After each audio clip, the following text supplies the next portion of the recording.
The Khmer Rouge army terrorized Cambodia from 1975 to 79 and butchered roughly a quarter of their own population. Against unarmed villagers, they were monsters. Against an actual army, they were a joke. In 1978, dictator Pol Pot picked a fight with Vietnam, the country that had just defeated the United States. Short on bullets, his commanders ordered the men to save ammunition by charging Vietnamese positions with knives. The Vietnamese cut them down in just a few weeks. Their tanks rolled into Phnom Penh by January 1979.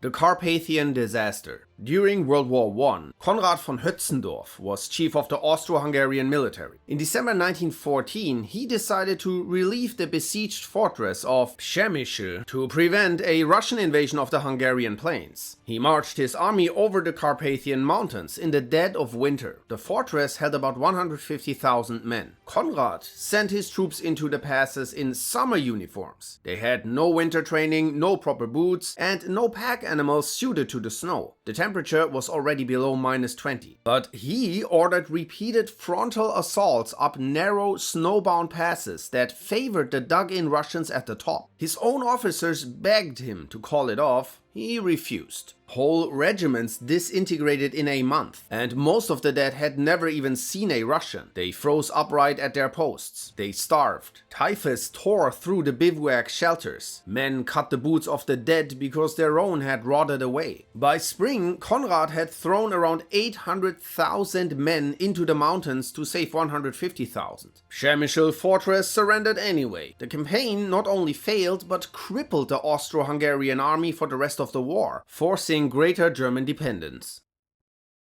The Blueshirts were an Irish fascist movement led by Owen O'Duffy. In 1936, he marched 700 volunteers off to Spain to fight for Franco during the Spanish Civil War. They expected glory, they delivered nothing. On the way to the front, they were shot at by an Allied Phalangist unit who mistook them for the enemy. The Irish returned the fire. 2 of their own were killed before anyone worked out what was happening. From there, it got worse. They constantly complained about the food, they were homesick, and drank heavily through the winter. They also brought with their own officers. The Spanish rated their military efficiency at absolutely nil. Franco shipped them home after 6 months. They were welcomed back in Dublin as heroes. Operation Cottage was the August 1943 Allied invasion of the Japanese-held island of Kiska in the Aleutians. 34,000 American and Canadian troops stormed ashore through heavy fog, braced for a fight to the death. But there was no fight. The Japanese had quietly evacuated the island 2 weeks earlier. It was empty. Blinded by the mist, the Allies began mistaking each other for Japanese and opening fire. Booby traps left behind by the departing garrison killed more. Men froze, drowned in the surf, and fell off cliffs. By the time anyone worked out there was no enemy, 92 were dead and over 220 injured, with 0 enemy casualties. They had stormed an empty rock. The Great Emu War took place in November 1932 in Western Australia's Campion district. 20,000 emus had migrated to the farmlands during a drought, munching and trampling on crops. Angry farmers demanded the army. The defense minister sent Major Meredith 2 soldiers and 2 machine guns. But the emus refused to cooperate. They wouldn't flock. They scattered the instant the guns fired, broke into small groups, and turned out to be quite bullet resistant. Birds hit multiple times just kept running. Desperate, the soldiers tried herding emus into the line of fire using trucks. This led to a gunner firing from a moving vehicle to crash into an emu. The bird walked away, the truck didn't. After a month chasing them across the bush, the soldiers just left, having wasted thousands of rounds for a few hundred dead birds. The Anglo-Zanzibar War of August 27, 1896 lasted around 45 minutes, the shortest war in recorded history. Sultan Khalid bin Bargash had seized the Zanzibari throne against British wishes and barricaded himself inside his palace with 2,800 men and his only warship, an old wooden royal yacht, in the harbor. The British gave him until 9 in the morning to surrender. He didn't. At 9:02, Royal Navy warships in the harbor opened fire at point-blank range. The warship sank in one shot. The palace cannons were blown off their positions in the opening salvo, and the palace itself was rubble within the half hour. Around 500 Zanzibaris were killed. The Brits had one wounded sailor. Khalid ran out as the building collapsed and toward the German consulate. The British later sent Zanzibar the bill for the ammunition.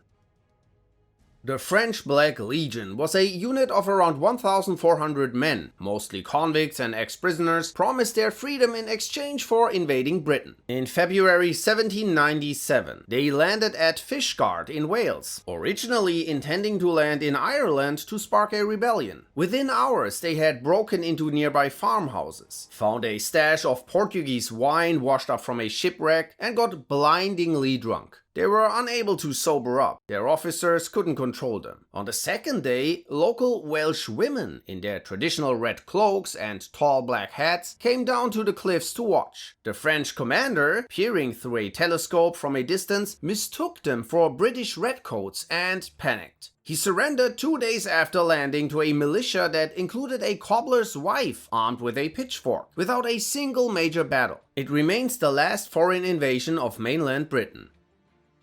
The Mongol invasions of Japan were Kublai Khan's twin attempts to add the Japanese islands to his empire. Both ended in disaster. The 1274 fleet was thrown together by reluctant Korean shipwrights and crewed by conscripts who hated being there. They landed at Hakata Bay and met fierce samurai resistance. They were already losing when a storm rolled in and picked off their fleet at anchor. The survivors limped home. Kublai's response was to build a bigger fleet. The 1281 invasion was on a scale no one had ever seen. Roughly 140,000 men and over 4,000 ships, the largest seaborne invasion in history until D-Day. The samurai had spent the last 7 years building a stone wall around Hakata Bay. They held the Mongols at the beaches for nearly 2 months. The Mongols never broke inland. Then, a colossal typhoon struck and tore the fleet apart against the rocks. Modern archaeology has pulled up the wrecks. Cheap river barge construction never meant for the open ocean. The Japanese called the storm kamikaze or divine wind. More than half the invasion force drowned in a single night.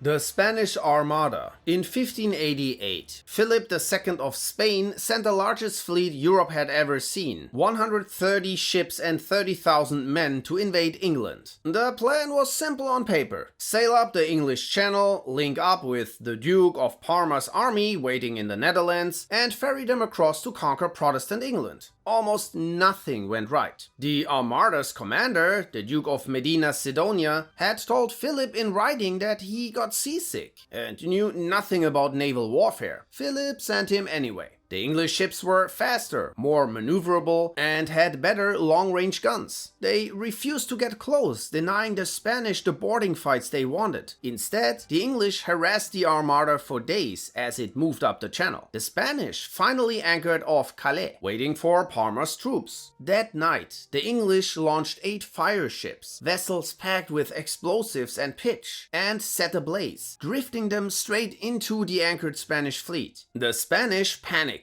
Convinced a major attack was underway, they cut their anchors and scattered in chaos. The next day, the English attacked the disorganized fleet at the Battle of Gravelines and inflicted serious damage. Battered, low on supplies, and unable to link up with Parma's army, the Armada abandoned the invasion. They tried to sail home around the top of Scotland. The Atlantic storms finished what the English had started. Roughly half the ships never made it back. More than half the men were dead. Most had been killed by the sea. The Italian army in World War II went to war on Mussolini's promise that Italy would seize a new Mediterranean empire from a tired Britain. They went in with light tanks that rifle bullets could punch through, ancient bolt-action rifles, no proper desert kit, and an officer corps promoted for loyalty rather than competence. In Greece, Mussolini's 150,000-man invasion in October 1940 was thrown back across the Albanian border by a Greek army less than half its size. Italy spent the next 6 months losing ground until Hitler had to come and bail them out. Their Africa campaigns were worse. The Italian 10th Army, around 150,000 strong, was destroyed by a British force of 36,000 during Operation Compass in the winter of 1940. The British took more than 130,000 prisoners and lost fewer than 2,000 men. Some Italian units surrendered in such numbers that British officers reported running out of guards to march them off. From then on, every Italian operation in Africa needed Rommel and the Africa Corps to babysit it.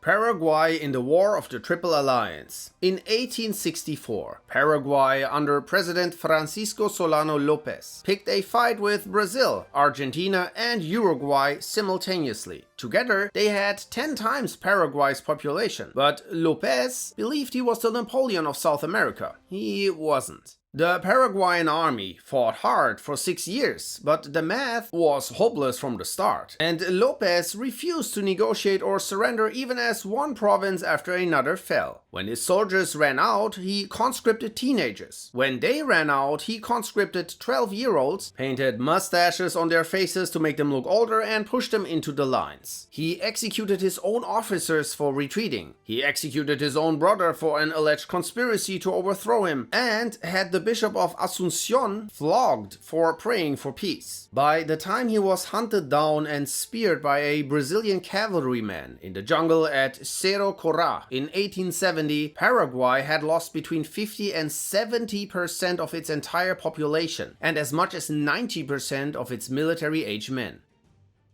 The Red Army in the Winter War outnumbered the Finns 3-1 in men, 30-1 in aircraft and 100-1 in tanks. They should have walked over Finland in a fortnight. Some units even crossed the border with propaganda leaflets, ready for the victory parade in Helsinki. Instead, they spent 90 days bleeding to death in the snow. Stalin had spent the previous 2 years executing his own officer corps in the Great Purge, most of the men who knew how to run a modern army. The replacements were political loyalists who had never commanded a battalion. They sent their tanks in long columns down narrow Finnish roads, one behind the other, without flank security or winter camouflage, and field kitchens whose smoke gave away their positions for miles. The Finns, in white smocks and on skis, simply cut the columns into pieces, surrounded each piece in what they called Motti tactics, and destroyed them one by one. By the time the war ended in March 1940, the Soviets had taken 320,000 casualties to Finland's 70,000, against an enemy a fraction of their size. Hitler was watching and drew his own conclusions.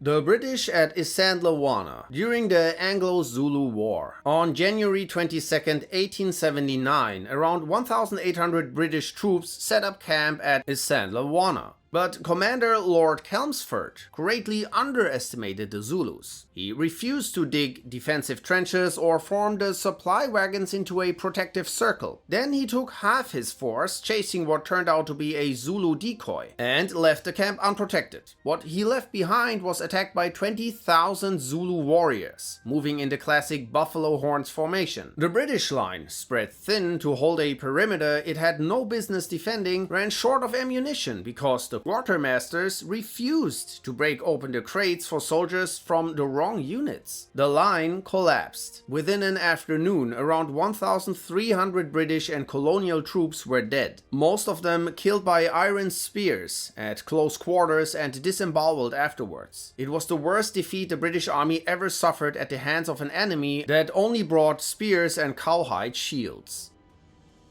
The Battle of Arausio. On October 6, 105 BC, mighty Rome saw their bloodiest single day ever on a battlefield. 2 Roman armies, totaling between 80 and 120,000 men, had been sent to stop the Germanic Cimbri and Teutons from entering northern Italy. The trouble was the 2 commanders. Quintus Servilius Caepio was a patrician aristocrat. Gnaeus Mallius Maximus was a new man, the first of his line to reach the consulship. Caepio considered him a peasant who had no business commanding Roman legions. He refused to camp his army anywhere near Maximus's, or to coordinate orders. He also ignored the senior officer's command authority. When the Cimbri sent envoys to open negotiations with Maximus, Caepio attacked them first to steal the credit. The Germanics destroyed his army that afternoon, then turned and destroyed Maximus's before the day was over. By nightfall, somewhere between 80 and 100,000 Roman soldiers were dead. More than at Cannae. The Cimbri drowned the prisoners in the river Rhun as offerings to their gods and broke the gold and silver plunder so it could never be used again. Two egos had wiped out a generation of Roman manhood in a single afternoon.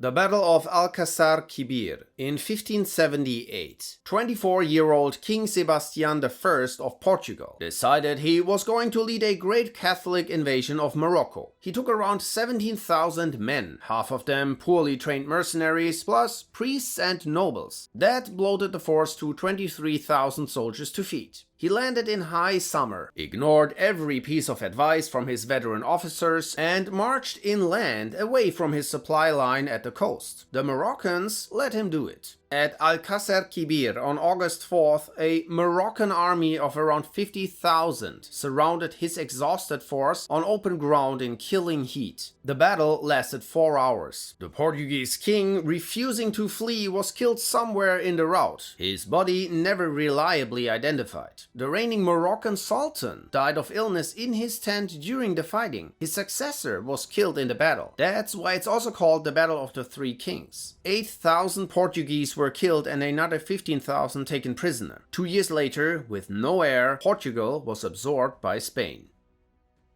The Ottoman army at Sarikamish. During World War I, Ottoman Minister of War Enver Pasha led an overambitious winter offensive across the Caucasus Mountains to encircle a Russian army at Sarikamish. He took 100,000 men into a campaign without winter coats, proper rations, or a plan for what to do when the temperature dropped below -30. He had read about Hannibal crossing the Alps and convinced himself he could improve on it. The mountains began killing his men before the Russians did. Whole regiments froze to death in the passes overnight and were found in the morning still in their marching formations, snow drifting over them. The men who made it as far as Sarikamish were too exhausted and frostbitten to lift their rifles, and the Russian garrison cut them apart. Of Enver's 100,000 men, somewhere between 75 and 90,000 were dead, most killed by the cold rather than enemy fire. Enver blamed the disaster on his Armenian troops.